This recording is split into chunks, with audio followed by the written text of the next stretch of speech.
चलो देखो बेटा सामने हम लोग टॉपिक कर रहे थे रेशियो एनालिसिस। आज इसकी लास्ट क्लास है हम लोग के पास। चलो अब इसमें लिखना शुरू करो जरा। लास्ट क्लास में हम लोगों ने क्वेश्चन किया था।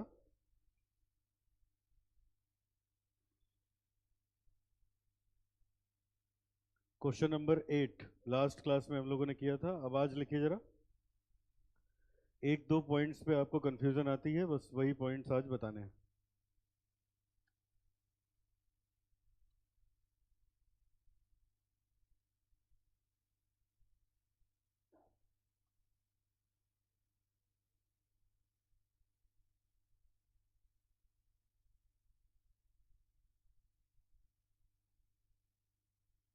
करंट रेशियो लिख लिया था हम लोगों ने। करंट एसेट और लायबिलिटी, हाँ ठीक है, हो गया था। चलो ठीक है, तो चलो अब आज आगे लिखिए जरा। लिखिए आज करेंगे कंसेप्ट नंबर 30।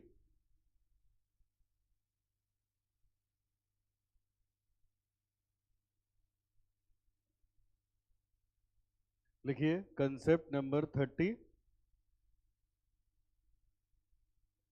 इसमें पढ़ेंगे बेटा confusion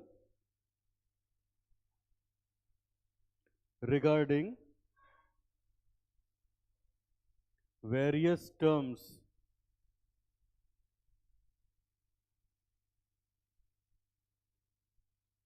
used in ratio analysis.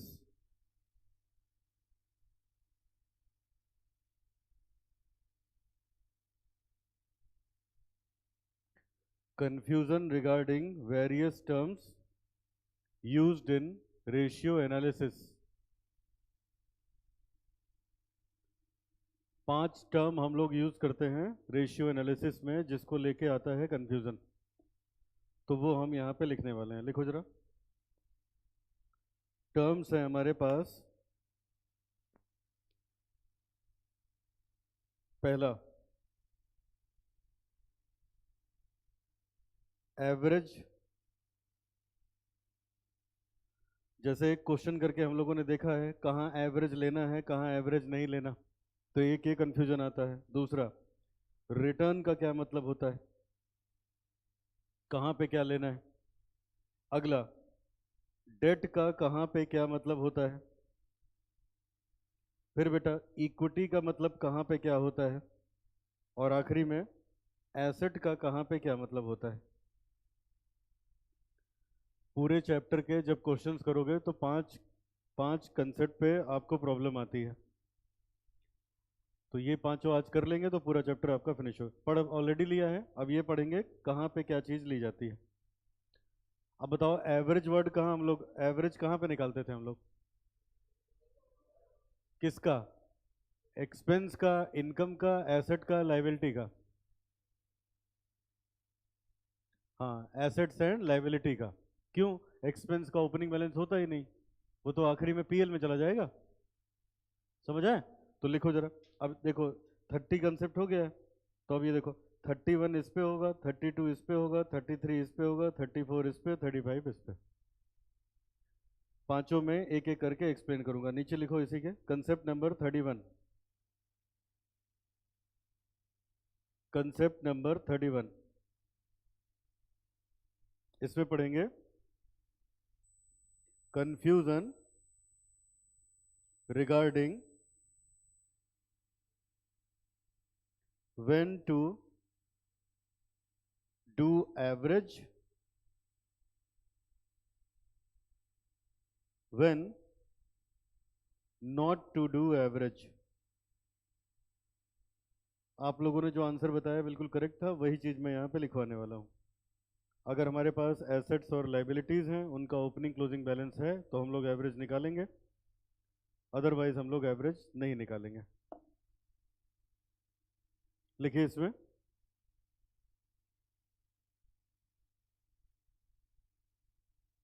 First point, we always calculate average for assets and liabilities।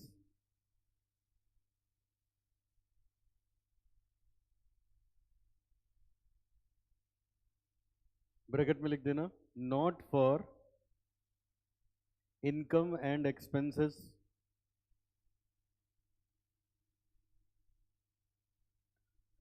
हम इनकम और एक्सपेंसेस के लिए एवरेज नहीं निकालते।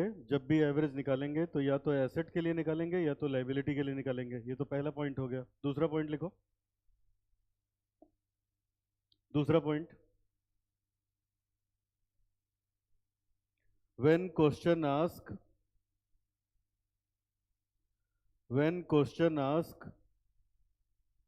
to take when question asked to take closing figure,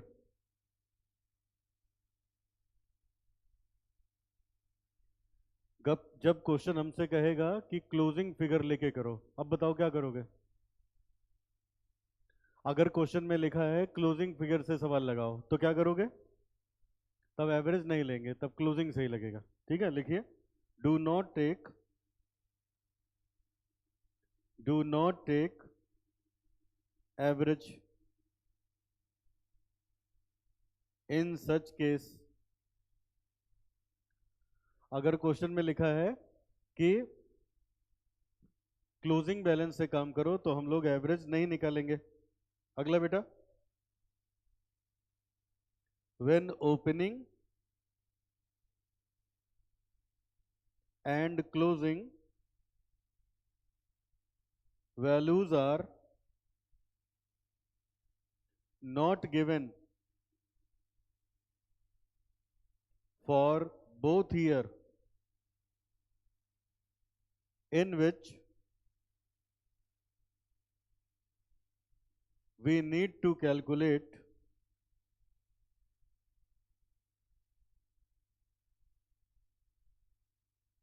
that ratio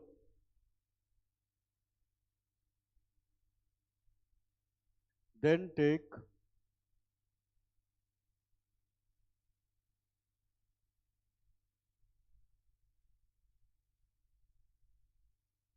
closing figure only।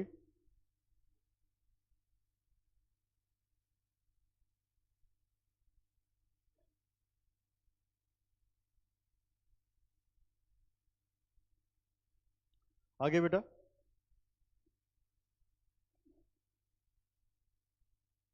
Last point, in case if we are not taking average we have to give footnote। अगर किसी question में average नहीं ले रहे हो तो note देना पड़ेगा फॉर रीजन। क्या रीजन है, किस वजह से आप एवरेज नहीं ले रहे हो?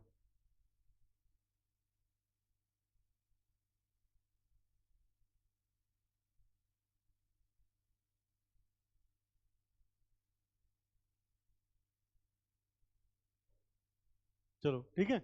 अब जैसे बेटा कॉपी कर लिया सबने?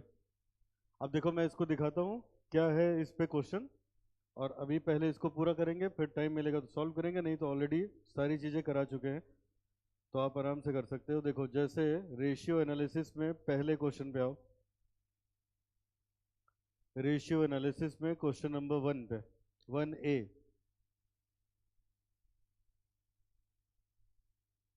Question number 1A।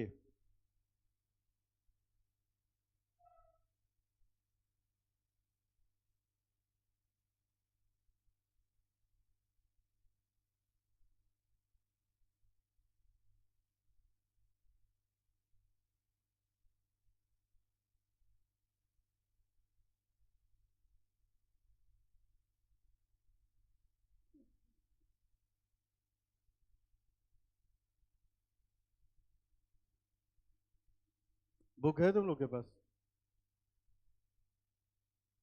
ये देखो जरा क्वेश्चन नंबर 1A, स्क्रीन पे देखना, ध्यान से बात सुनिएगा। अब देखो यहाँ पे लिखा है, देखो अब पूरा क्वेश्चन मैं अभी सॉल्व नहीं कराने जा रहा, हमें एक इनकम स्टेटमेंट दे रखा है, एक बैलेंस शीट दे रखी है, और इसके बाद कह रहा है you are required to calculate following ratios. हमसे कह रहा है ये सब रेशियो लेके काम करना है। GP ratio, operating capital ratio, stock turnover ratio, debtor collection period, ये सब करना है। अभी देखो यहाँ लिखा है ratio relating to capital employed should be based on end of the year. क्या लिखा है? Ratio related to capital employed should be based on the end of the year. तो कैपिटल एम्प्लॉयड तो लाइबिलिटी है, तो इसका ओपनिंग क्लोजिंग बैलेंस होता है, तो हमें क्या लिखना चाहिए? Opening plus closing by 2। लेकिन जब लिख देगा कि क्लोजिंग से करो तो किससे लगाओगे? क्लोजिंग से लगेगा, तब एवरेज नहीं होगा। समझ आए? जब वो खुद ही मना करेगा तो हम लोग ऐसे केस में बेटा ये काम नहीं करेंगे। अच्छा, ये हो गया बेटा। और अगर किसी चीज का ओपनिंग क्लोजिंग बैलेंस नहीं दिया होगा तो नहीं निकालेंगे। तो एक तो आपने ये बात सीखा, यही मैंने अभी लिखवाया है। अच्छा, अब आगे बढ़ते हैं जरा। अगला, अब ये देखो बेटा, जैसे हमें स्टॉक टर्नओवर रेशियो निकालना है। क्या चीज निकालनी है? Stock turnover ratio. तो यहाँ देखो बैलेंस शीट दी है, तो ऑफ कोर्स इसमें क्लोजिंग स्टॉक भी होगा, ओपनिंग स्टॉक भी दे रखा है। तो यहाँ हम लोग ऐसे करेंगे, और यहाँ पे लिखा भी है assume opening stock 40,000, ignore taxation. तो मतलब जिस चीज का ओपनिंग क्लोजिंग बैलेंस है उसका एवरेज निकालेंगे, जिस पे क्वेश्चन मना कर देगा कि एंड पे करो तो उसको एंड से करेंगे। तो पहली चीज मैंने ये बताई। तो पहला कंफ्यूजन आपका शॉर्ट आउट हुआ कि कहाँ पे एवरेज लेना है, कहाँ पे एवरेज नहीं लेना है। समझ में आया सबको? अब आओ, रिटर्न का क्या मतलब होता है जरा ये देखते हैं। लिखो concept number 32। Concept number 32, confusion regarding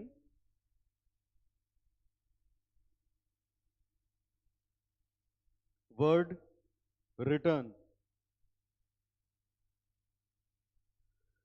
return word का क्या मतलब हुआ?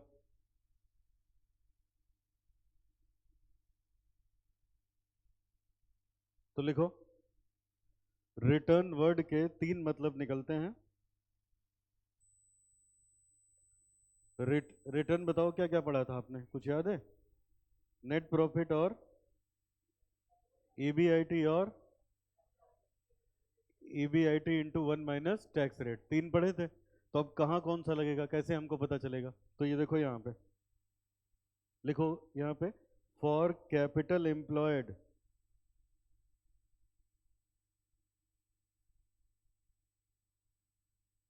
फॉर कैपिटल एम्प्लॉयड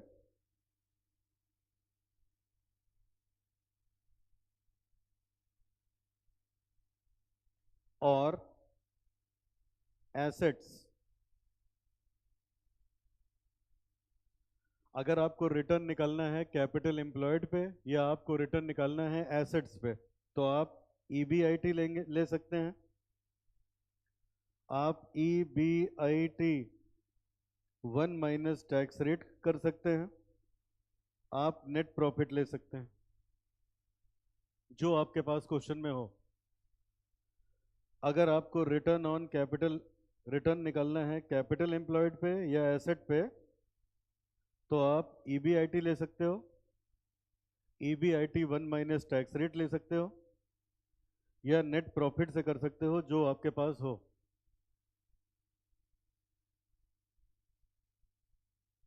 आगे बेटा, अगर आपको निकालना है return for equity share holder,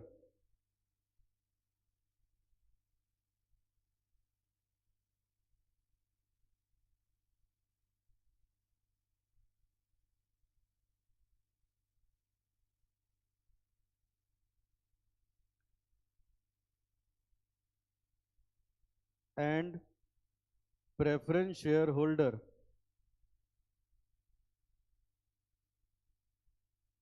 जिसको आप बोलते हो नेट वर्थ,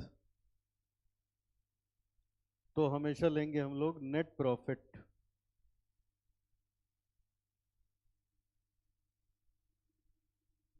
हमेशा हम लोग लेंगे नेट प्रॉफिट।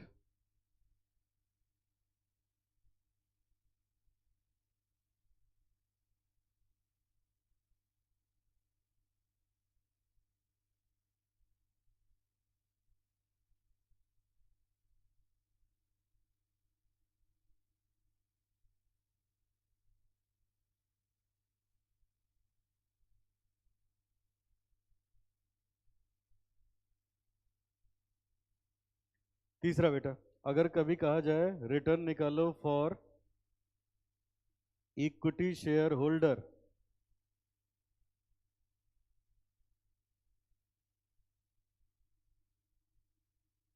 तो हम लेंगे, तब लेंगे अर्निंग अवेलेबल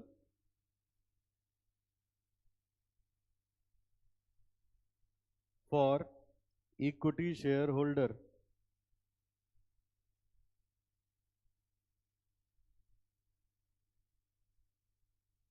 तो जब कैपिटल एम्प्लॉयड पे और एसेट्स पे निकालना है तो ऐसे में EBIT one minus tax rate net profit कुछ भी ले सकते हो जो सवाल में हो। अगर निकालना है नेट वर्थ के लिए तो नेट प्रॉफिट लेंगे। अगर निकालना है इक्विटी शेयर होल्डर के लिए तो लेंगे earning available for equity share holder. Return का मतलब ये हुआ।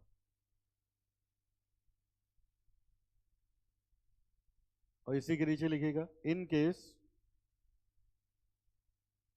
if question is silent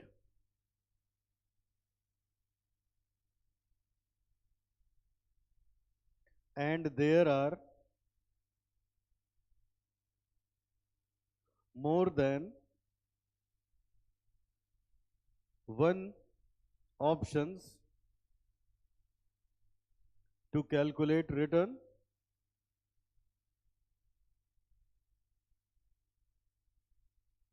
then we use anyone or all।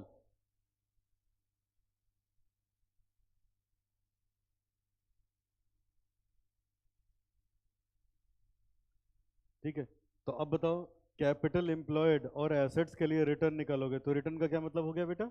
EBIT, EBIT minus tax rate या नेट प्रॉफिट जो मिल जाए सवाल में। ठीक है, अगला, अगर इक्विटी शेयर होल्डर के लिए या नेट वर्थ के लिए निकालना हुआ तो रिटर्न का मतलब क्या हो गया? Net profit. और अगर इक्विटी शेयर होल्डर के लिए केवल निकालना हो तब ये हो जाएगा earning available for equity share holder. और यहाँ लिखा हमने, अगर क्वेश्चन में सब दिया है और कुछ खास बोल नहीं रहा है तो अगर आपके पास टाइम है तो तीनों से निकाल दो तो और बढ़िया रहेगा। रिटर्न 3 बार निकाल दो। अरे एक बार इससे निकलेगा, एक बार इससे, एक बार इससे, मान लो तीनों सवाल में है तो समझ आया ना। हमको थोड़ी नहीं पता है किससे वो चेक करने वाले हैं। और अगर कोई एक उसमें सेलेक्ट कर रहे हो, टाइम कम है एग्जाम में, तो उसका फुटनोट जरूर दे दो। समझ आए? तो यहाँ मैंने लिखा in case question is silent and there are more than one option calculate to calculate return, then we use any one or all. एक से निकालोगे तो फुटनोट देना पड़ेगा, वैसे तीनों से निकाल दो, तीन हो तो बेटर होगा अपने पास। तो दूसरी चीज प्रॉब्लम आती है आपको रिटर्न में। अब आओ तीसरी प्रॉब्लम लिखो। तीसरा है डेट का क्या मतलब होता है। लिखो कंसेप्ट नंबर 33।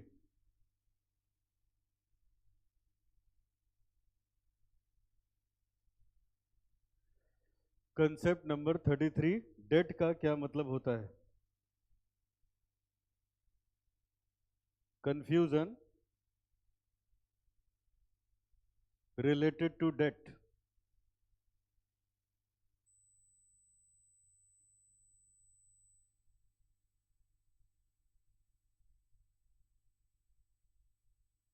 तो डेट का बेटा दो मतलब होता है। डेट दो टाइप का हुआ हम लोग का, एक लॉन्ग टर्म डेट और एक हुआ short term date.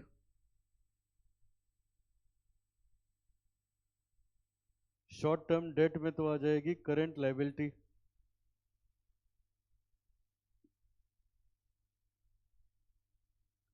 Long term debt में आएगा हम लोग के पास लॉन्ग टर्म डेट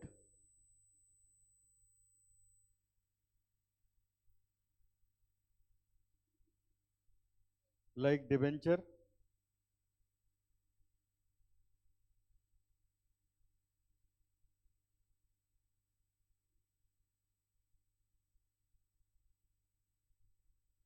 जब भी डेट की बात आएगी तो आपके पास दो टाइप का डेट होगा, एक लॉन्ग टर्म और एक शॉर्ट टर्म। तो शॉर्ट टर्म यूज होता है करंट लायबिलिटी के लिए और बाकियों के लिए हम लोग यूज करेंगे लॉन्ग टर्म, जैसे कि डिबेंचर हो गया। अगला लिखो concept number 34।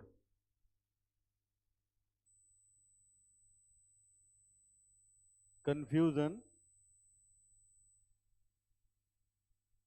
related to word equity.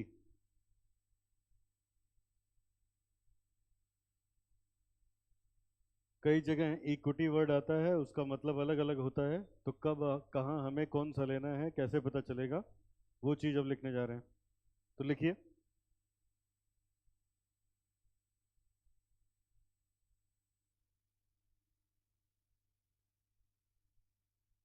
लिखिए,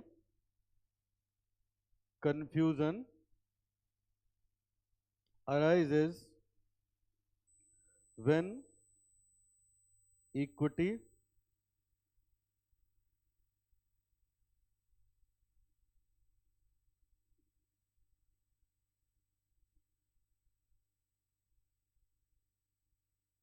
confusion arises when equity as well as preference shares are also given in question.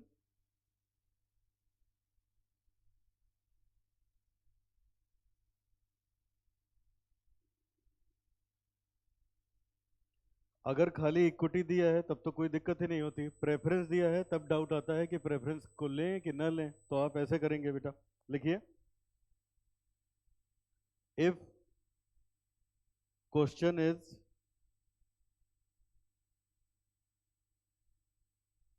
Silent, assume no preference share capital.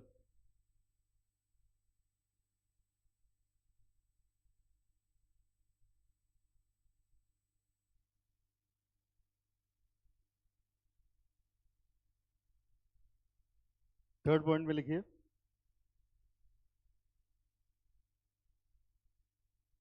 in such case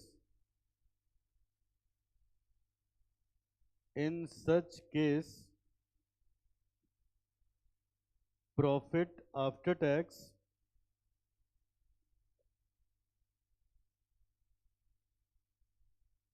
जिसको net profit बोलते हो या earning for equity, हम ऐसे लेंगे।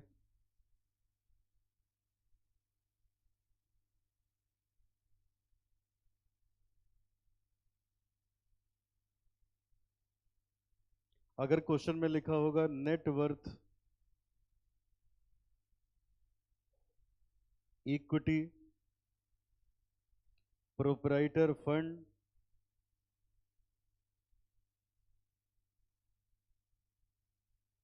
Share holders fund,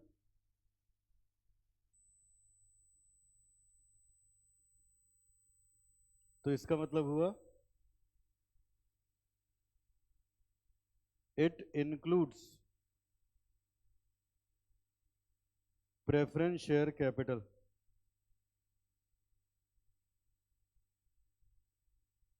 तो यहां पे रिटर्न निकालने के लिए लेंगे नेट प्रॉफिट, और अगर इक्विटी शेयर होल्डर्स फंड दिया है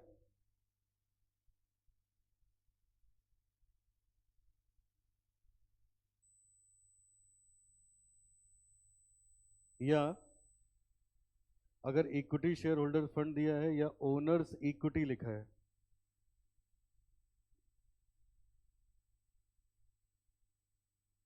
तो ये एक्सक्लूड करता है प्रेफरेंस शेयर कैपिटल को। तो यहां पे अगर रिटर्न निकालना हुआ तो हम लोग लेंगे अर्निंग फॉर इक्विटी।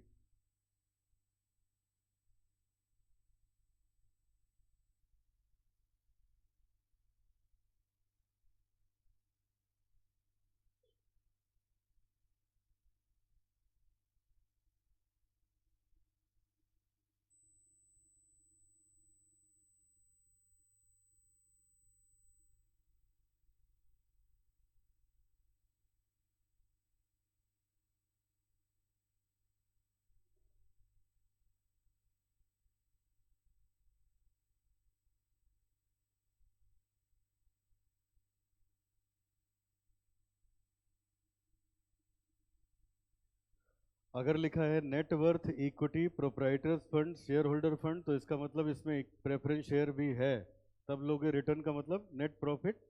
तो खाली लिखा है इक्विटी शेयर होल्डर फंड या ओनर्स इक्विटी, तो फिर नहीं है, तब ऐसे में लेंगे अर्निंग फॉर इक्विटी रिटर्न निकलने के लिए। हो गया? लास्ट लिखो।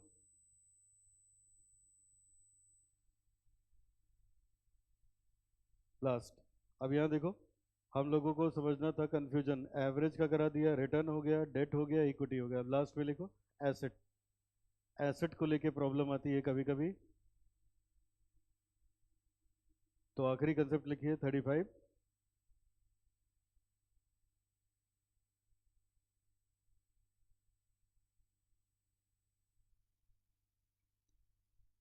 Concept 35,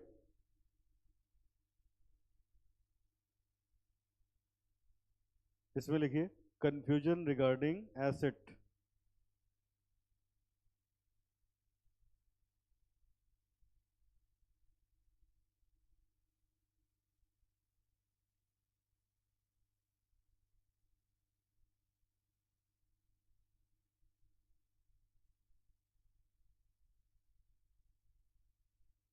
confusion regarding word asset लिखिए बेटा। Asset means total asset. Asset means total asset, और टोटल एसेट का मतलब होता है fixed asset plus current asset.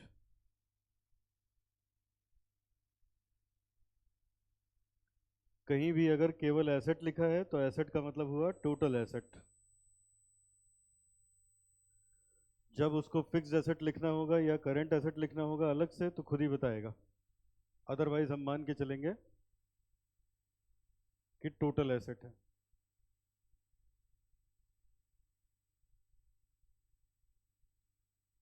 चलो समझ में आ गया? तो ये 5 पॉइंट को लेके बेटा बार बार डाउट आता है, तो पांचों मैंने आपको लिखवा दिया। अब चलो क्वेश्चन करेंगे, जो टाइम बचा है। चैप्टर आपका हो गया है खत्म। तो अब जहां भी प्रॉब्लम आ सकती है मैं कुछ क्वेश्चन करवाता हूँ। चलो सबसे पहले बेटा हम लोग करेंगे क्वेश्चन नंबर 10। सब लोग आ जाओ जरा क्वेश्चन नंबर 10 पे।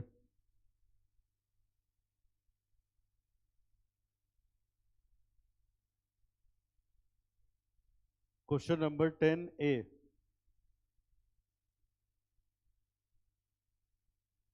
ये पहला करा दो क्या? पहला देख लो एक बार, तुम लोग पढ़ लो। बुक है? हम लोग को इनकम स्टेटमेंट दिया है और ये एसेट बैलेंस शीट दी है, और इतने सारे रेशियो निकालने हैं, GP ratio.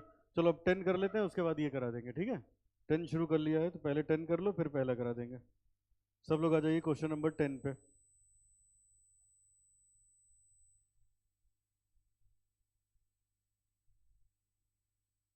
Question number 10।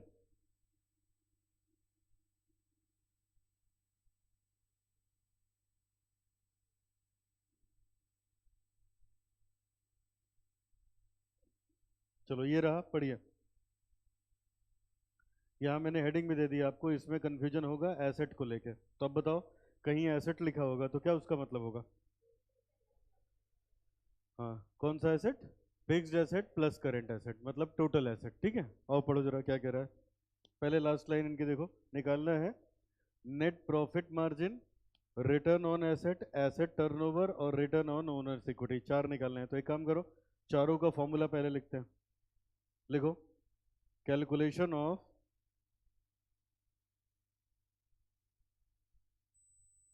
Ratios. पहले उसने लिखा है नेट प्रॉफिट मार्जिन,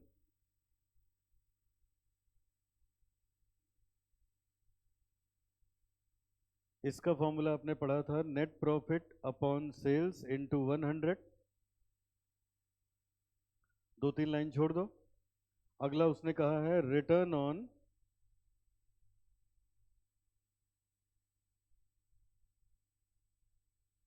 अगला बेटा उसने लिखा है return on asset. Return on asset. तो अब इसमें हम लोग लेंगे रिटर्न और नीचे लिखेंगे टोटल एसेट। और रिटर्न में भी क्वेश्चन पढ़ के पता चलेगा कि नेट प्रॉफिट लेंगे कि ईबीआईटी लेंगे, क्या लेंगे, ईबीआईटी 1 माइनस टैक्स रेट लेंगे। ये बात क्वेश्चन पढ़ के पता चल पाएगी। 2-3 लाइन फिर छोड़ दो। फिर उसने पूछा है एसेट टर्नओवर रेशियो बताओ। तो यहां लिखेंगे एसेट टर्नओवर रेशियो का फॉर्मूला। टर्नओवर रेशियो में ऊपर टर्नओवर आता है, नीचे, ठीक है। अभी एसेट लिख दिया, लेकिन अगर मान लो इसका ओपनिंग क्लोजिंग दिया होगा तो क्या आएगा, एवरेज एसेट आएगा। क्वेश्चन पढ़ के पता चलेगा। अभी ऐसे लिख दिया। फिर 2-3 लाइन छोड़ो और लिखो return on equity. Return on equity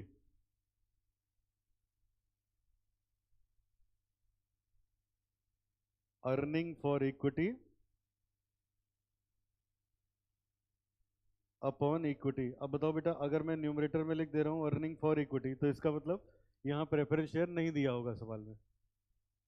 बोलो। अब ये भी पढ़ा है ना, प्रेफरेंस शेयर होता तो क्या लिखते, नेट प्रॉफिट। अब मैंने कई बार कराया तो मुझे पता है क्या है इसमें, ठीक है, इसलिए लिख दिया। अब चलो क्वेश्चन पढ़ते हैं।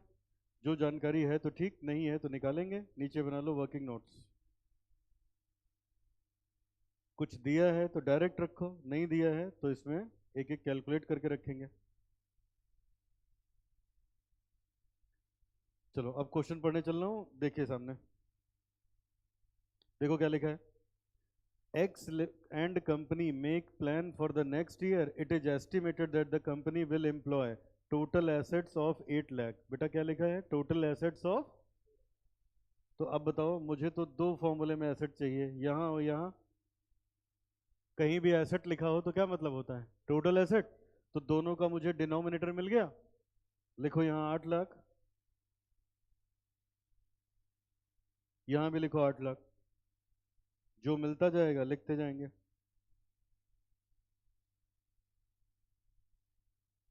चलो आगे। 50% of the asset being financed by borrowed capital. अच्छा, कह रहे हैं बेटा 50% एसेट का मतलब 8 लाख का एसेट है तो 8 लाख लाइबिलिटी भी होगी। तो लाइबिलिटी का जो आधा है 4 lakh, finance by borrowed capital at a interest of 8% per annum. तो इसका मतलब 4 लाख का डेट हुआ ना 8% का। बोलो बेटा, 4 लाख का डेट हुआ 8% का। अच्छा ठीक है, चलो 4 लाख का डेट हुआ 8% का। आगे बढ़ो। The direct cost estimated 480. All other operating expenses are 80,000. Goods will sold to customer 150% of the direct cost. Tax is 50%. You are required to calculate. अच्छा, अब यहाँ आओ, जरा लिखो जरा।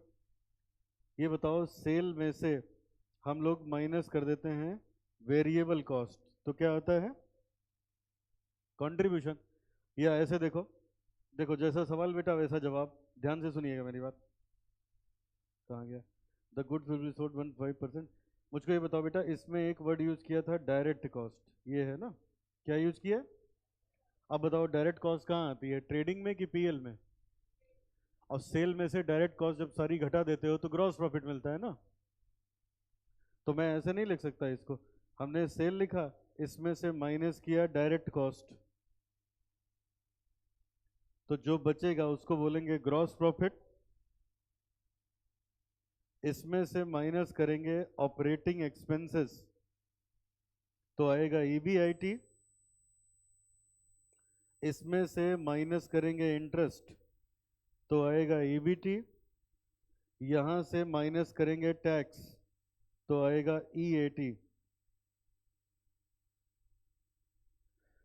सेल में से डायरेक्ट एक्सपेंस माइनस करोगे तो आ गया ग्रॉस प्रॉफिट। यहां से हम लोग माइनस करेंगे ऑपरेटिंग एक्सपेंसेस, तो आ गया ईबीआईटी। फिर यहां से माइनस करेंगे हम लोग इंटरेस्ट, तो आ गया ईबीटी।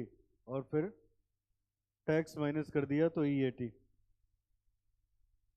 अब आओ एक एक चीज देखते हैं क्या क्या अपने पास है, क्या निकल सकता है। सब लोग देखिए स्क्रीन पे।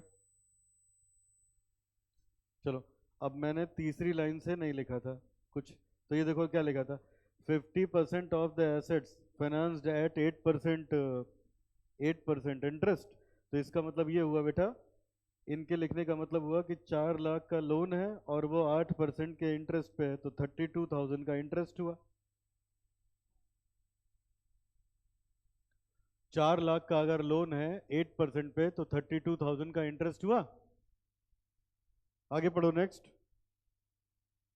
और क्या दिया है देखो, डायरेक्ट कॉस्ट आर 4,80,000। अच्छा बेटा, डायरेक्ट कॉस्ट दी है 4,80,000 की।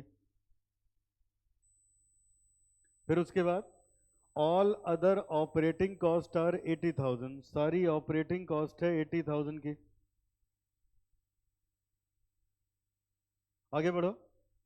फिर यहां लिखा है the goods will be sold to customer 150% of direct cost. अच्छा, कह रहे हैं जो सेल है वो डायरेक्ट कॉस्ट का 150% है, तो 4,80,000 का 150% निकालो जरा, कितना आएगा, 7,20,000। तो 7,20 में से 4,80 माइनस किया, 2,40 का आ गया ग्रॉस प्रॉफिट। 240 में से 80 माइनस कर दिया तो 160 का आ गया EBIT। 32 माइनस कर दिया तो EBT आ गया अपने पास 128। और शायद बेटा 50% का टैक्स दिया। तो इसका आधा टैक्स में गया।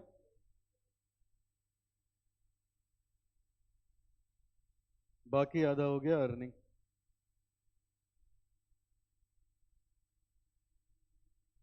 बाकी आधा अर्निंग हो गया।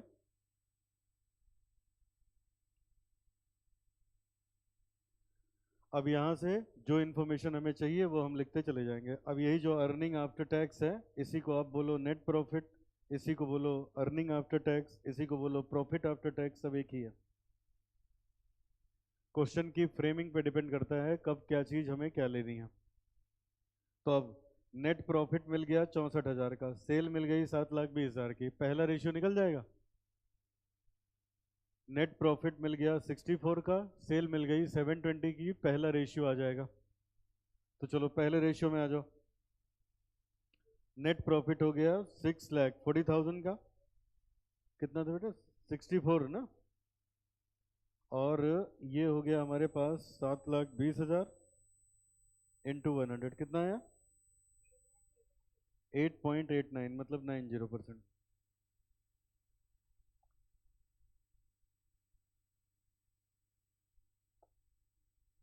अगला हमें चाहिए रिटर्न ऑन एसेट। बेटा ये बताओ, पूरा सवाल हम लोगों ने पढ़ डाला, सब बच्चे देखो पूरा सवाल पढ़ डाला, कहीं प्रेफरेंस शेयर दिखा था? तो जो अभी अभी लिखवाया है प्रेफरेंस शेयर नहीं होगा तो मान लोगे नहीं है, तो इसका मतलब जो हमें रिटर्न निकालना है वो इक्विटी के लिए निकालना है, और इक्विटी के लिए जब रिटर्न निकालते हो तो लिखा जाता है earning for equity. Earning for equity, तो यही जो 64,000 बचा है यही अर्निंग फॉर इक्विटी हो गया, और इसको डिवाइड करना होगा इक्विटी से। इक्विटी से। और ये बताओ, उसने कहा था ना एसेट टोटल कितने के थे, और उसने कहा था इसका आधा डेट है तो बाकी आधा इक्विटी है, तो इसका मतलब यहां पे लिखेंगे 4 लाख, और ये आ गया 16%।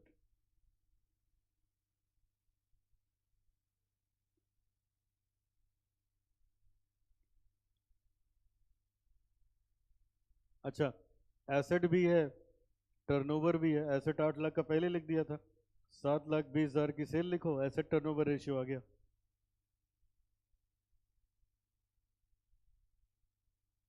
कौन कोई बचा, ये रिटर्न ऑन एसेट बचा। अब बेटा रिटर्न निकालना है, अभी अभी सिखाया था, अभी अभी सिखाया था।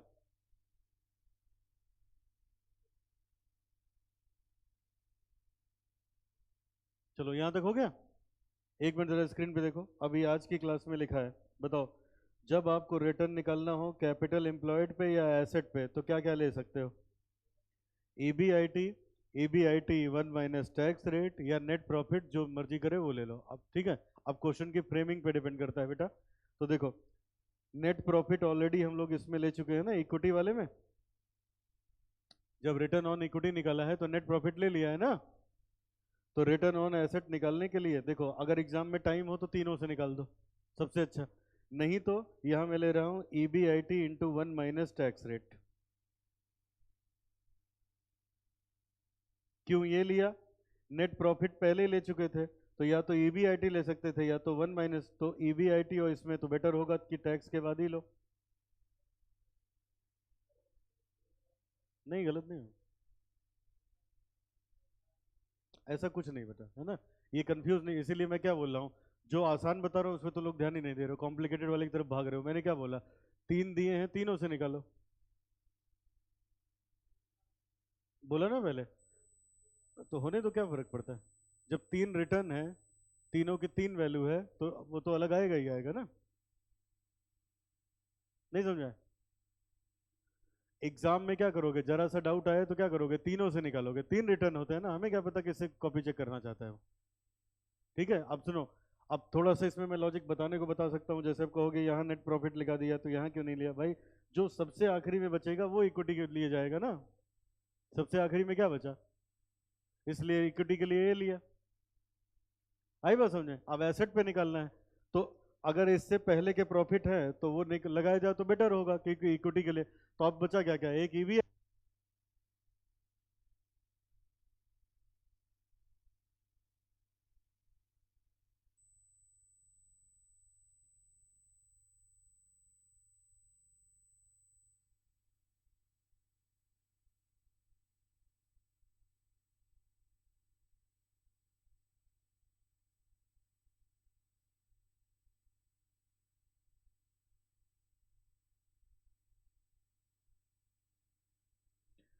एग्जाम में तीनों से निकाल दो, 1 मिनट का टाइम एक्स्ट्रा लगेगा, कोई डाउट नहीं रहेगा कि सवाल गलत हो जाए।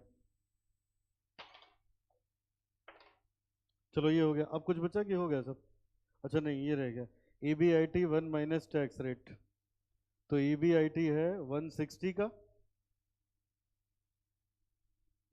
टैक्स रेट हुआ 1 माइनस 0.5, तो ये हो जाएगा 80 बाई दिस 10%।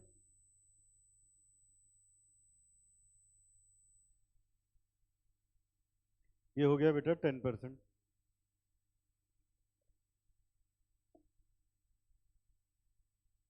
चलो अब आ जाओ क्वेश्चन नंबर 1 पे। PL वगैरह दिया है तो क्या पता उसमें गड़बड़ करो, इसलिए करा देता हूँ। क्वेश्चन नंबर 1 पे आ जाओ। ये जो आखिरी में डाउट्स लिखवाई है, यही पूरे चैप्टर में प्रॉब्लम है सबसे बड़ी, समझ ही नहीं आता किसी को कहाँ क्या लिखे। एक सवाल अलग लगा होगा, एक अलग लगा होगा, तो जैसे बताया आपको वैसे करना है।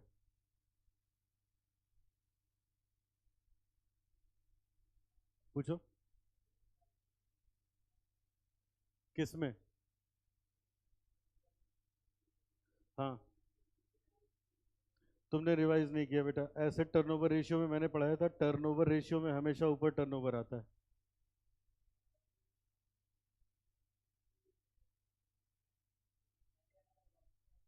हाँ हाँ, बहुत रेयरली वो एक या दो होंगे, उसको अलग से लिख के याद कर लो, बाकी में तो वही कंसेप्ट चलेगा ना, वो तो याद करना पड़ेगा फॉर्मूला। तो ये हो गया, अब आ जाओ क्वेश्चन नंबर 1 पे सब लोग। क्वेश्चन नंबर 1, ढंग से बेटा इसकी प्रैक्टिस कर लेना, जरूर एग्जाम में आएगा। क्वेश्चन नंबर 1, ये चैप्टर जरूर आएगा एग्जाम में, अच्छे से प्रैक्टिस करिएगा।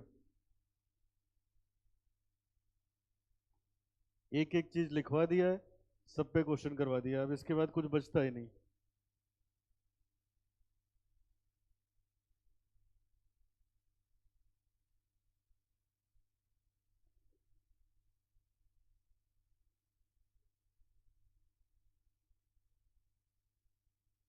चलो देखो सामने स्क्रीन पे, देखो ये पहला क्वेश्चन है हमारा।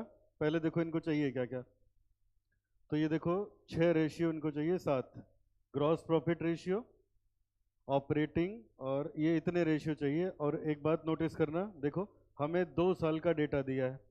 अब बताओ मैंने क्या सिखाया है, अगर 2 साल का हमें डेटा दिया है और इतने सारे रेशियोज हमें चाहिए, अच्छा खैर लिख ही दिया उसने, 2004 का भी चाहिए, 2005 का भी चाहिए, तो 2 बार निकलेगा, निकलेगा ना। तो चलो अब एग्जाम में आप ऐसे ही करेंगे, लिखिए जरा, कैलकुलेशन ऑफ रेशियोज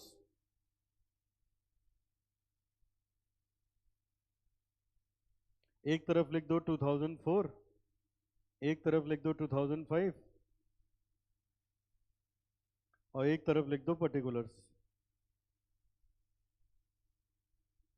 तो पहला उसने कहा जीपी रेशियो बताओ, फॉर्मूला बोलो। जीपी रेशियो का formula gross profit upon sale into 100। चलो दो तीन लाइन छोड़, खैर वो तो सामने ही हो जाएगा। अब देखो अगला है operating expense to sales ratio. तो दूसरा लिखो, अगर हमें operating expense to sales ratio चाहिए तो इसका फॉर्मूला है operating expense upon sales into 100। तीसरा बेटा उसने बोला है ऑपरेटिंग प्रॉफिट रेशियो चाहिए, तो इसका फॉर्मूला होता है ऑपरेटिंग प्रॉफिट रेशियो, ये होगा operating profit upon sale into 100। और देखो क्या है, कैपिटल टर्नओवर रेशियो चाहिए अगला, चौथा कैपिटल टर्नओवर रेशियो। तो इसका फॉर्मूला आपने पढ़ा है सेल्स अपॉन कैपिटल एम्प्लॉयड। पांचवा देखो स्टॉक टर्नओवर रेशियो चाहिए, स्टॉक टर्नओवर रेशियो सबने पढ़ा है, इसका फॉर्मूला होता है COGS divided by average stock. अगला देखो, अगला बेटा ये यहाँ लिख, अच्छा बुक तो है नहीं तुम लोग, यहाँ है net profit to net worth.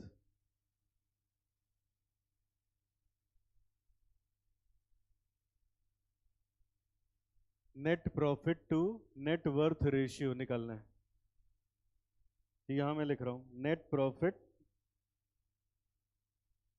To net worth, ये होगा net profit upon net worth into 100। एक और है शायद debtor collection period, debtor collection period मैंने ऐसे सिखाया था आपको, आप लिखोगे debtor upon sale into days में अगर निकालना है तो 365 से मल्टीप्लाई होगा, वीक्स में निकालना है तो 52 से, मंथ्स में निकालना है तो 12 से।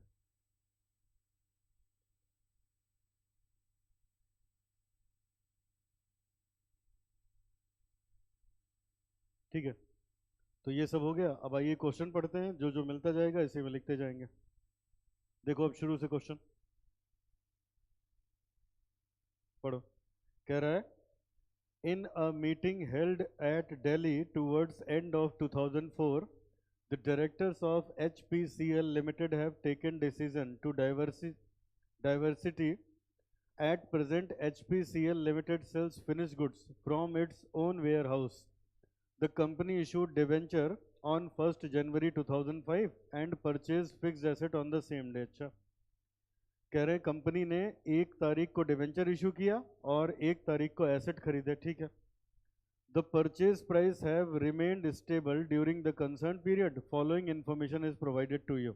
हमें ये जानकारी दे रखी है, हमें ये जानकारी दे रखी है। तो बेटा अब यहीं से देख लो, पहले जीपी रेशियो निकालना है, तो 2004 का ग्रॉस प्रॉफिट ये है, 5 का ये है, 2004 की सेल ये रही, 2005 की सेल ये रही।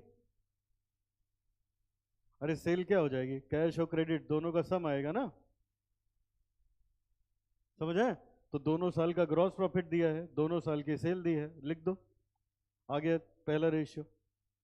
तो ये आ गया ग्रॉस प्रॉफिट 64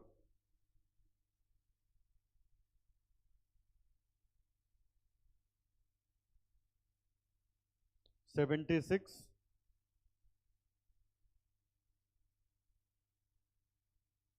सेल लिख दो 3 लाख और 374,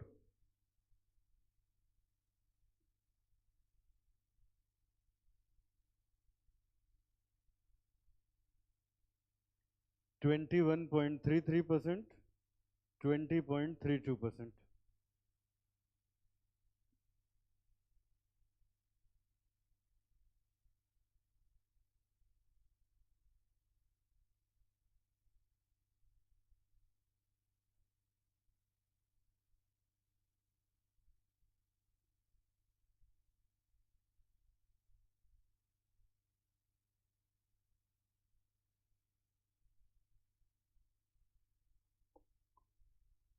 चलो अब आगे, अब अगला करना है ऑपरेटिंग एक्सपेंस रेशियो। चलिए अब देखते हैं बेटा ऑपरेटिंग एक्सपेंस क्या क्या है। ऑपरेटिंग एक्सपेंस, सब लोग सामने देखिए बेटा, ऑपरेटिंग एक्सपेंस रेशियो पहला हो गया जीपी रेशियो, ठीक है। अब आ जाओ ऑपरेटिंग एक्सपेंस में, तो ये आ गया बेटा 13,000 प्लस 6,000 49। तो देखो इसका टोटल आ रहा है 49, तो ये इसी को बोलते हैं हम लोग ऑपरेटिंग एक्सपेंस, ठीक है। अच्छा और ये देखो, तो यहाँ लिखो 49,000 पहले साल का, दूसरा वाला देखो कितना है, ये वाला कितना है बेटा 59, इंटरेस्ट नहीं लेना उसमें 57। अब फिर तुम लोग पूछोगे इंटरेस्ट क्यों नहीं लेना है, तो इसीलिए शुरुआत में सब लिखवा दिया गया है। हाँ वो ध्यान दोगे तो कोई दिक्कत नहीं होगी। ऑपरेटिंग एक्सपेंस के बारे में कहीं लिखवाया था तुम लोग को, याद है?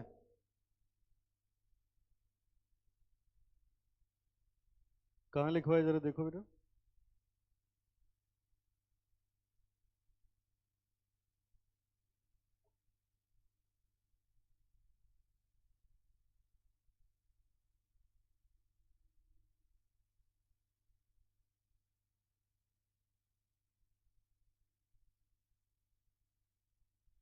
यहाँ से भी समझ सकते हो, देखो जब हम लोगों ने पीएल पढ़ा था 19 में, चलो तो सबके पास कॉपी है, देख लो अपने में, कॉन्सेप्ट नंबर 19 देख लो एक बार, उसमें लिखवाया है ऑपरेटिंग एक्सपेंसेस में हमें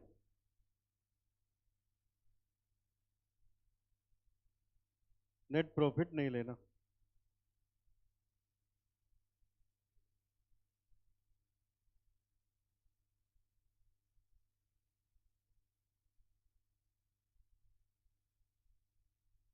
ठीक है। तो ऑपरेटिंग प्रॉफिट में कभी भी हम लोग को इंटरेस्ट को कंसीडर नहीं करना है, तो इसलिए उसको एक्सक्लूड किया। अब यहाँ पे आप कितना हो जाएगा 59 बता रहे थे तुम लोग, तो 2,000 वो हटा दोगे, कितना बचा 57, और डिवाइडेड बाई कर दो सेल, सेल अपने पास है ही 3 लाख की सेल यहाँ है, 374 की यहाँ है,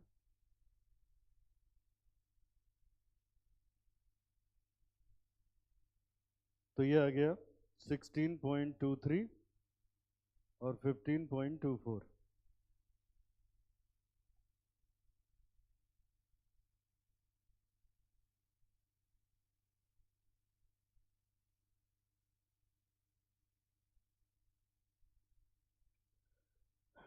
ठीक है आगे बेटा नेक्स्ट,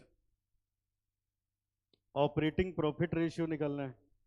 तो सेल अपने पास है ही, सेल डिनोमिनेटर में लिख सकते हो 3 लाख और 3,74,000।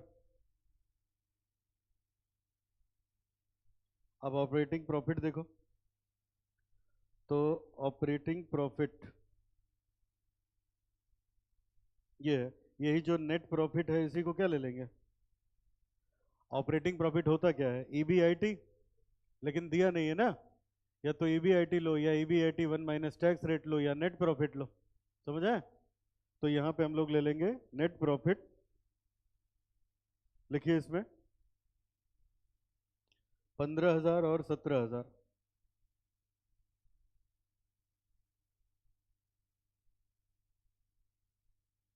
कितना है देखो, 5% और 4.54।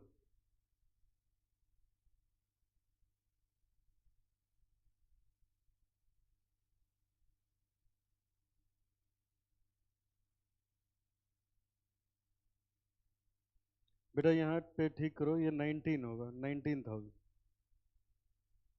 अब देखो कितना आएगा,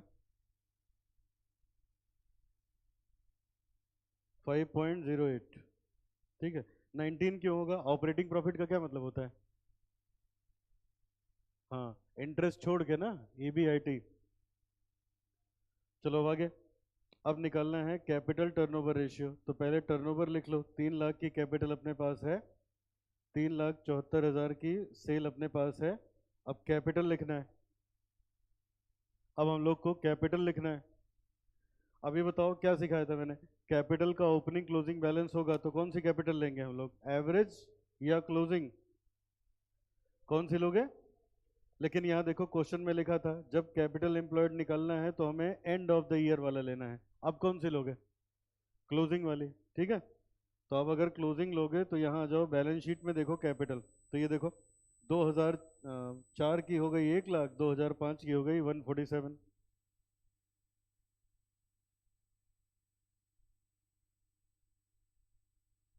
देखो कितना आता है,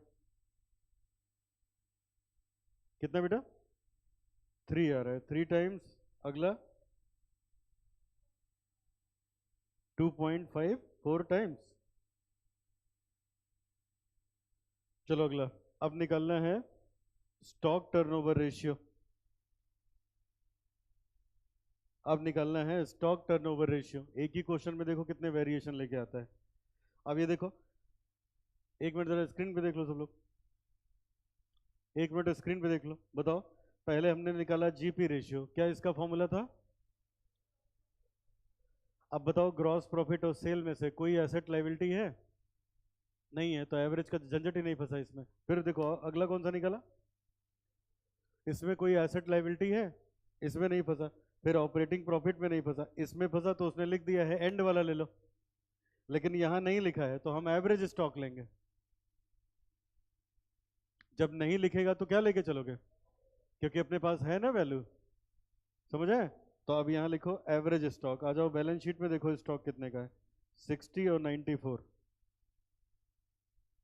अच्छा, और एक दिया भी हुआ है, परेशान मत हो। ये देखो ऐसे बेटा, सब बच्चे सामने देखो, 2004 और 2005 की बैलेंस शीट दी है। तो 4 का दिया है 60,000, 5 का दिया है 94।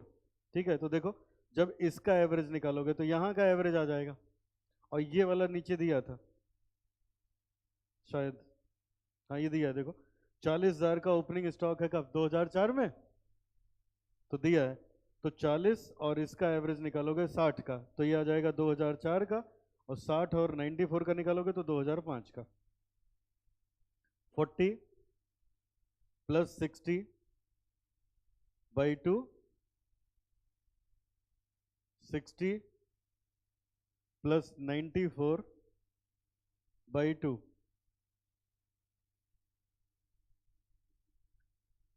अब रह गया COGS लिखने को, अब रह गया COGS लिखने को। फटाफट बताओ व्हाट इज COGS,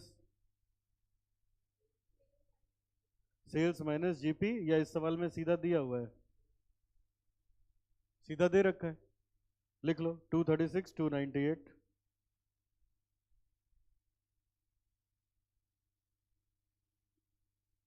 जो भी आएगा ये आंसर हो जाएगा, 4.72। और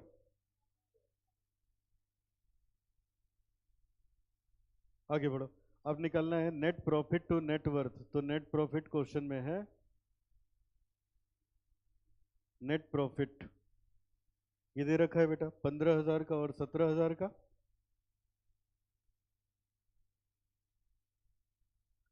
नेट वर्थ आज अभी लिखवाया है, नेट वर्थ के बारे में आज की क्लास में अभी अभी लिखवाया है।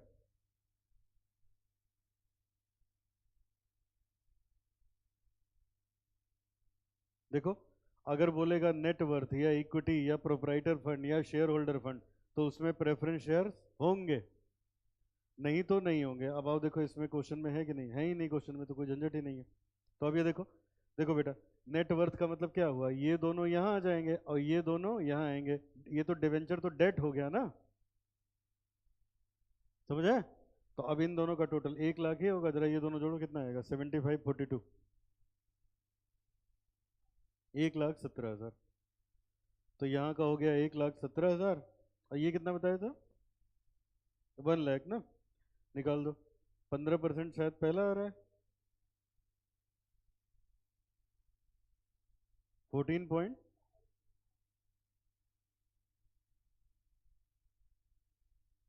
अब निकालना है बेटा debtor turnover ratio.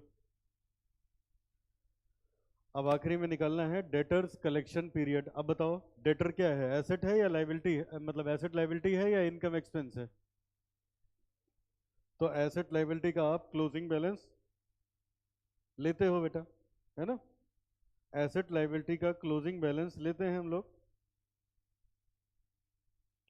Asset liability का, सॉरी, फिर से बताओ जरा, एक बार दोबारा पूछ रहा हूँ, बताओ डेटर क्या है, इनकम एक्सपेंस है या एसेट लाइबिलिटी है? अब एसेट लाइबिलिटी का ओपनिंग क्लोजिंग दिया होता है तो एवरेज लगाते हो ना, तो डेटर में भी हमको क्या लगेगा, क्या लगाएं?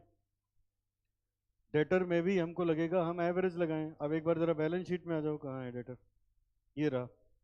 देखो बेटा, ये हमें डेटर दिए हैं, लेकिन एवरेज निकाल नहीं सकते ना। क्यों नहीं निकाल सकते? जैसे स्टॉक वाले में झंझट नहीं आई थी भाई। देखो, अरे जैसे अभी डायग्राम बनाया था, ये 2004 है, ये 2005 है, मुझे यहाँ का दिया है, यहाँ का दिया है, यहाँ का एवरेज निकाल लोगे, लेकिन ये नहीं निकल पाएगा ना।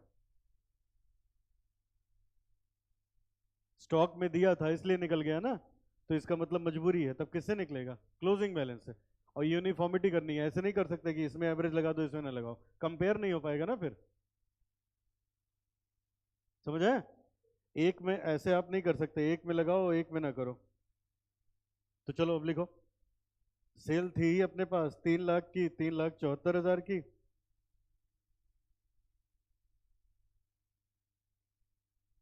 डेटर बताओ कितने थे बेटा, एक का 50,000 था शायद, एक का 82, और 365 से मल्टीप्लाई कर दो,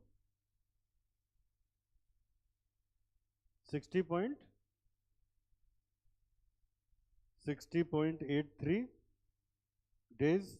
और दूसरा वाला बताओ, 80 पॉइंट,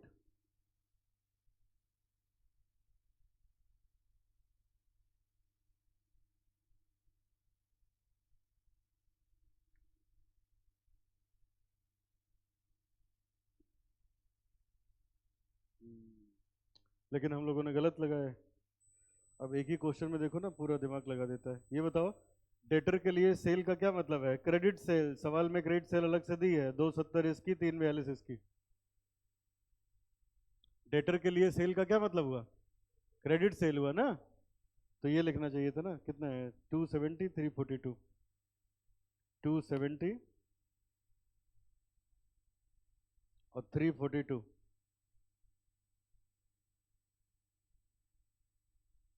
अब यही सब अजम्पशन एक ही क्वेश्चन में देखो एक साथ चलती हैं, एक भी पॉइंट मिस हुआ क्वेश्चन गया।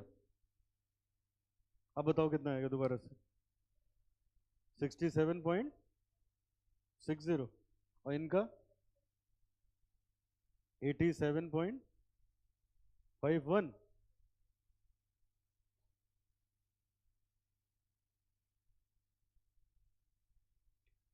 ये था आपका पहला क्वेश्चन।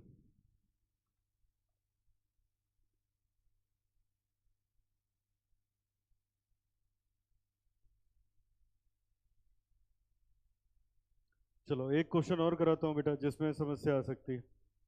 चलो सब बच्चे आ जाओ क्वेश्चन नंबर 15 पे, फटाफट आ जाओ। अब आज जितना टाइम बचा है उसमें मैं क्वेश्चन ही कराऊंगा। 15 नंबर क्वेश्चन पे आ जाओ।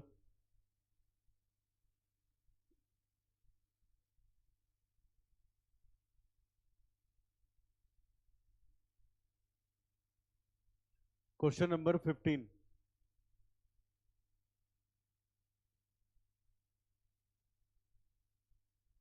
चलो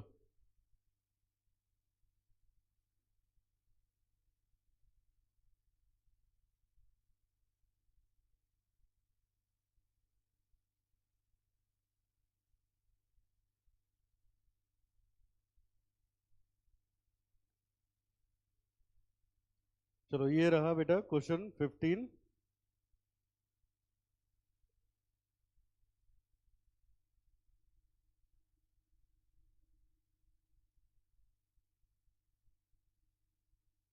और 15 का इसने नाम रखा है 13। ये है 15। अब देखो इसमें चाहिए क्या क्या, इतने सारे रेशियो चाहिए। GP ratio, net profit ratio, ये सब लाइन से चाहिए। चलो शुरू करते हैं। देखो ऐसे एग्जाम में भी ऐसे ही करना है। पहले क्या करोगे, जितने रेशियो चाहिए सबके फॉर्मूले लिख दो, दो दो लाइन छोड़ छोड़ के, ठीक है। और उसके बाद एक एक चीज ढूंढेंगे, लिखते चले जाएंगे। चलो शुरू करिए। पहला निकालना है जीपी रेशियो, फॉर्मूला बताओ।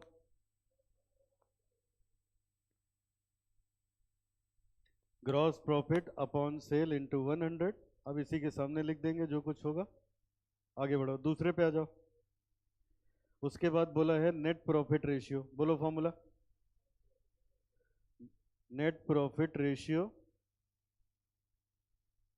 Net profit upon sales into 100। तीसरा बेटा, तीसरा है हम लोग के पास ये ऑपरेटिंग कॉस्ट और ऑपरेटिंग रेशियो। अच्छा अब ये भी निकाला था। ऑपरेटिंग कॉस्ट रेशियो अगर निकालना हो तो होगा operating cost upon sale into 100। Operating cost के नीचे दो तीन लाइन छोड़ देना। ऑपरेटिंग कॉस्ट के नीचे दो तीन लाइन छोड़ देंगे। अब ऑपरेटिंग प्रॉफिट रेशियो निकालना है, फॉर्मूला बताओ।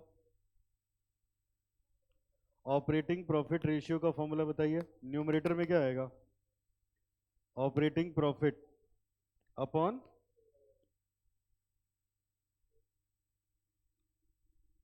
चलो अगला बेटा पांचवा।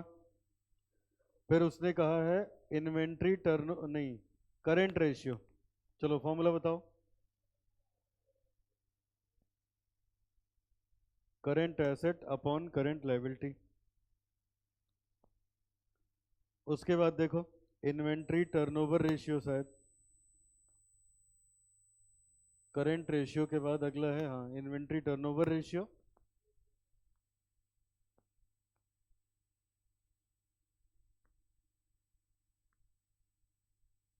फॉर्मूला बताओ, सीओजीएस अपॉन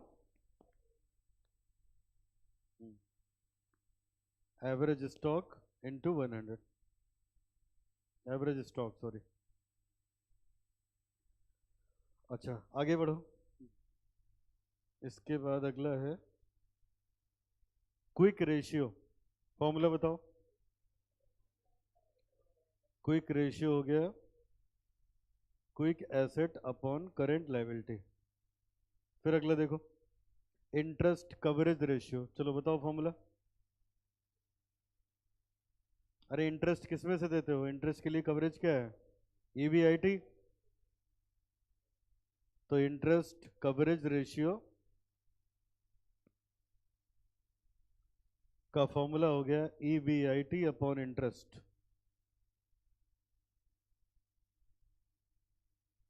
अगला देखो return on capital employed, formula बताओ।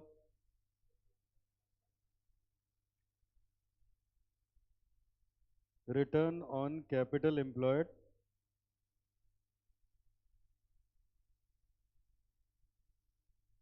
तो रिटर्न आएगा न्यूमरेटर में, और अगर होगी तो एवरेज कैपिटल एम्प्लॉयड आएगी डिनोमिनेटर में,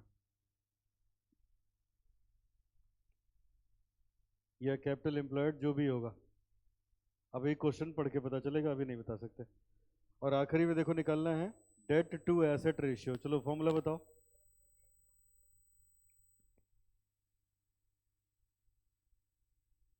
date to asset ratio, debt upon asset. चलो सब लिख डाला बेटा। अब चलिए क्वेश्चन शुरू करते हैं, पढ़ेंगे। जो मिलता जाएगा लिखते जाएंगे, आंसर आ जाएगा। चलो अब क्वेश्चन देखो अपना 15 क्वेश्चन। लिखा है the following profit and loss account for and balance sheet of KLM limited. KLM LLP का दे रखा है प्रॉफिट एंड लॉस, ये दे रखा है। तो बेटा हमें मिल गया, ग्रॉस प्रॉफिट अपने पास है, सेल अपने पास है, आ गया जीपी रेशियो।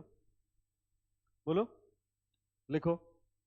ग्रॉस प्रॉफिट हो गया 421800, 1965600 इंटू 100,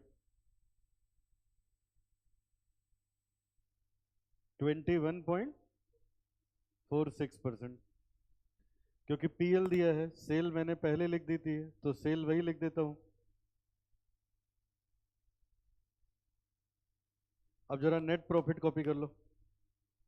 ये देखो बेटा, नेट प्रॉफिट दिया है 14,08,600।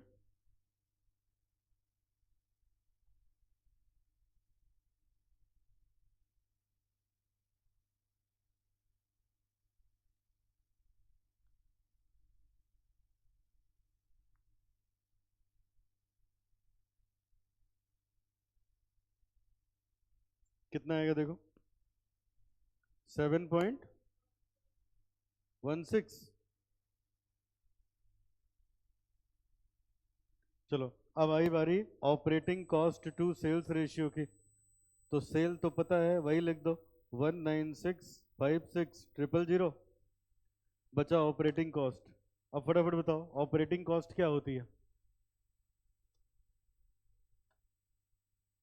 ऑपरेटिंग कॉस्ट क्या होती है, बोलो जरा।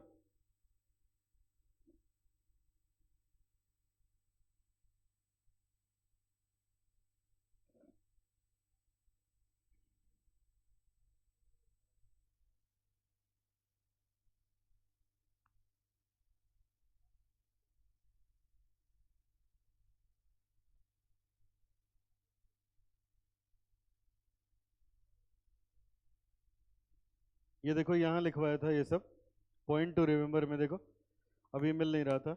Interest on loan is non operating item, तो अभी आज की क्लास में इंटरेस्ट हटाया था ऑपरेटिंग में से।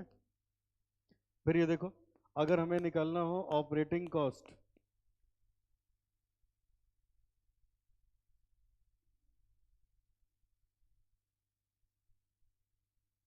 अगर निकालना हो ऑपरेटिंग कॉस्ट,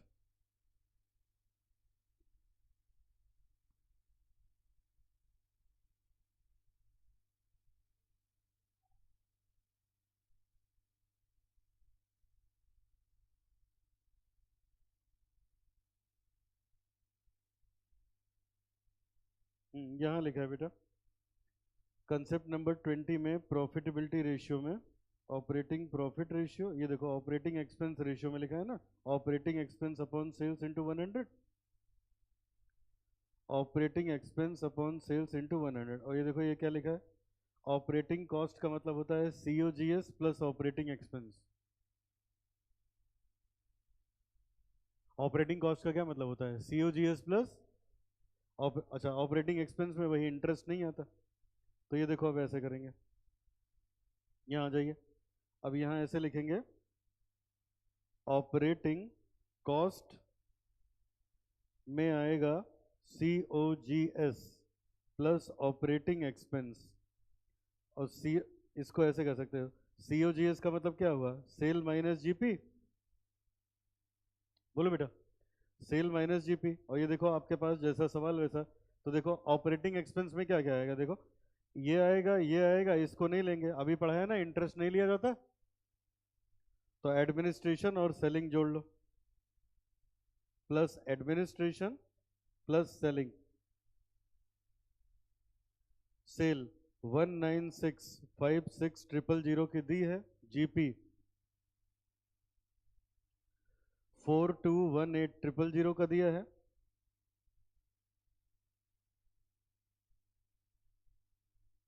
इसमें जोड़ दो एडमिनिस्ट्रेशन और सेलिंग। एडमिनिस्ट्रेशन है 18,40,000, 7,56,000।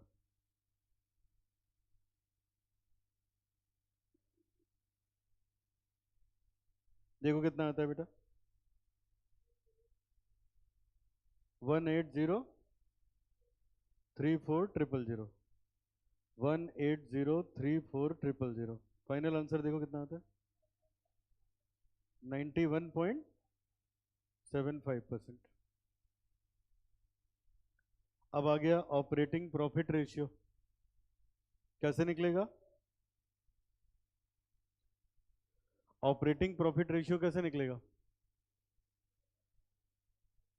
Operating profit upon sales into 100, या इधर देखो ऐसे समझाया था, अगर हमें निकालना हो ऑपरेटिंग प्रॉफिट रेशियो तो 100 में से ऑपरेटिंग कॉस्ट रेशियो माइनस कर दो। अभी जो कंसेप्ट में दिखा रहा था 20 जो भी था उसमें ये लिखा हुआ था, तो 100 में से ये माइनस कर दिया 91.75, कितना आता है देखो,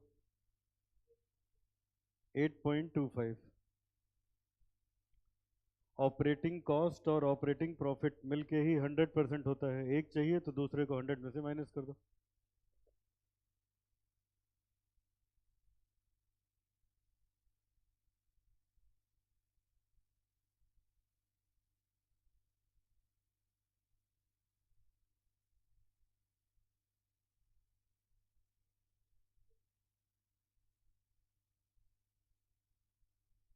ठीक है, अब आ जाओ करंट रेशियो निकालने। सब बच्चे देखिए सामने, करंट रेशियो होता है current asset upon current liability.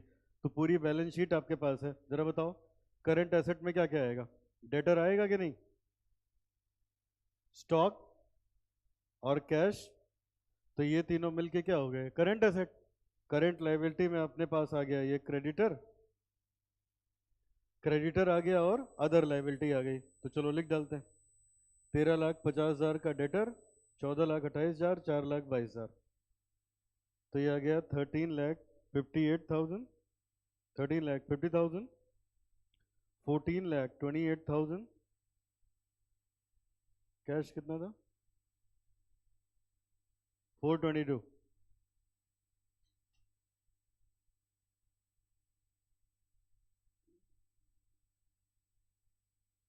Current liability ले लो, 720,280,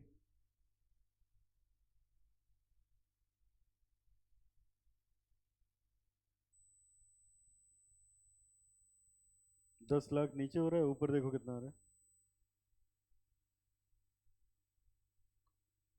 32 exact.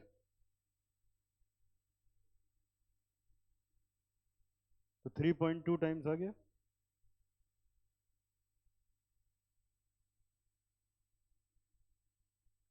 Three point two times.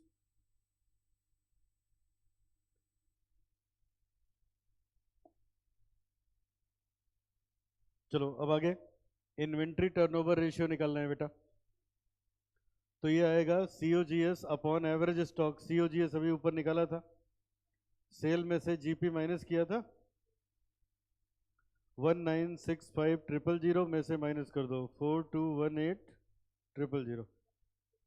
हाँ, कितना? 15,438,777,000 और अपॉन एवरेज स्टॉक। अब ये बताओ एवरेज स्टॉक का क्या करोगे? ट्रेडिंग पीएल है आपके पास, सामने देखो, ओपनिंग भी दिया है क्लोजिंग भी दिया है, तो एवरेज ले लेना चाहिए ना, तो एवरेज निकाल लो।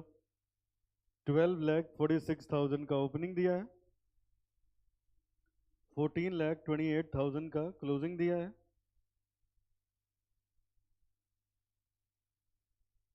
सॉल्व कर लो, जो आएगा that is your inventory turnover ratio, 11.55 times. फिर बेटा आगे क्विक रेशियो चाहिए। क्विक रेशियो होता है quick asset upon current liability, और क्विक एसेट होता है करंट एसेट में से स्टॉक माइनस कर दो। प्रीपेड है ही नहीं सवाल में, तो करंट एसेट अभी ऊपर जोड़ा था आपने, उसमें स्टॉक मत लो। करंट एसेट में देखो ये क्या क्या जोड़ा था, डेटर था, इन्वेंट्री, यही दोनों जोड़ लो, 13,50,000, 14,28,000, नहीं इन्वेंट्री नहीं लेना, सॉरी, 13,50,000 और 422,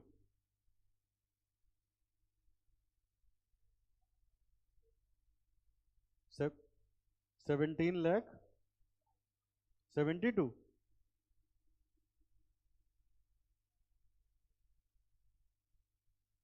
डिवाइडेड बाई करंट लाइबिलिटी कितने की है? 10 लाख की। 1 पॉइंट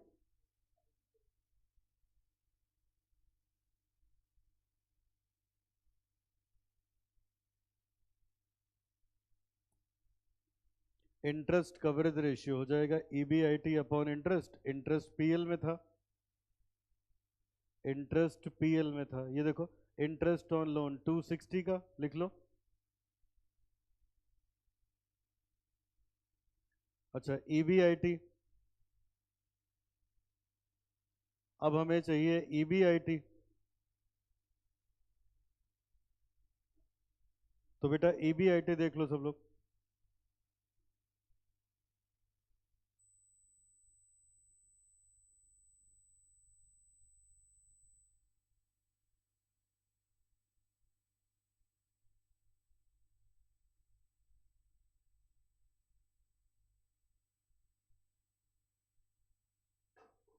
EBIT ये दे रखा है ना, देखो ये है, इसमें क्या करोगे, इंटरेस्ट ऐड कर दोगे, तो ये आ गया 1408, 1408600। इंटरेस्ट कितना है बेटा? अब देख लो कितना आ रहा है।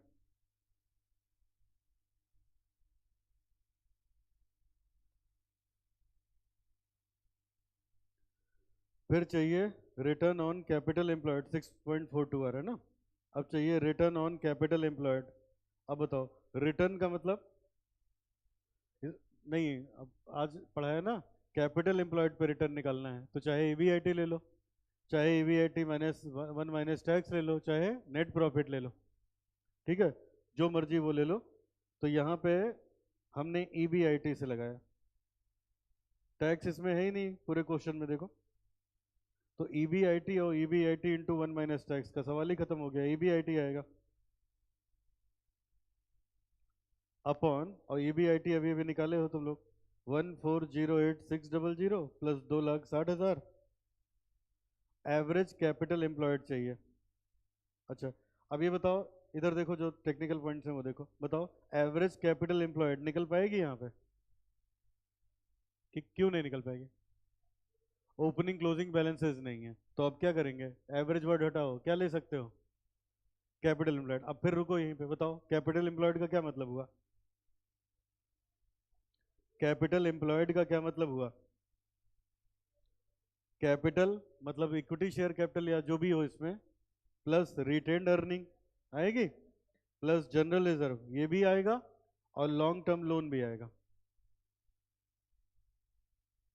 कैपिटल एम्प्लॉयड में ये सारा कुछ आएगा।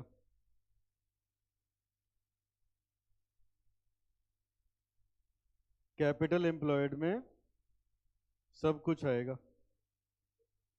ये देखो इधर सामने कंसेप्ट नंबर 4 पढ़ा था, इसमें देखो कैपिटल एम्प्लॉयड क्या था, बी प्लस सी। बी तक क्या आ रहा था, शेयर्स वाला पैसा, और सी में क्या था, लोन, वो भी लॉन्ग टर्म।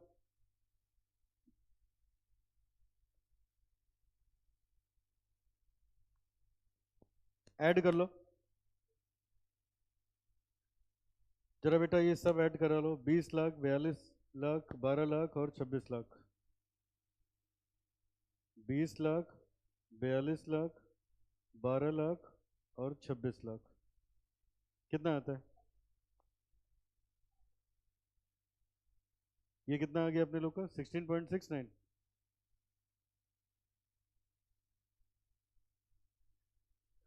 और आखिरी में बचा debt, debt to asset ratio. अब फटाफट बताओ, अगर कहीं एसेट लिखा होता है तो आज पढ़ाया, एसेट का मतलब क्या हुआ, टोटल एसेट, तो बैलेंस शीट दे है, टोटल देख लो, 1,10,00,000 इनका टोटल है।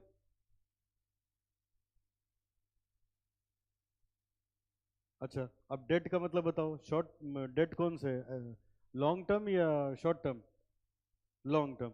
तो लॉन्ग टर्म में यही एक ही है इनके पास, 26 लाख का लोन लिया,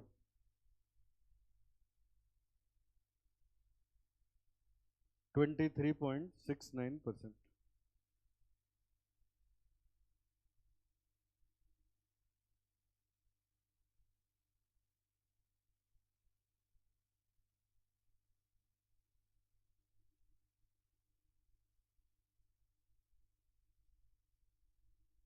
हो गया? तो अब आज यहीं तक करेंगे बेटा, ये चैप्टर हो गया खत्म, नेक्स्ट क्लास से करेंगे नया चैप्टर।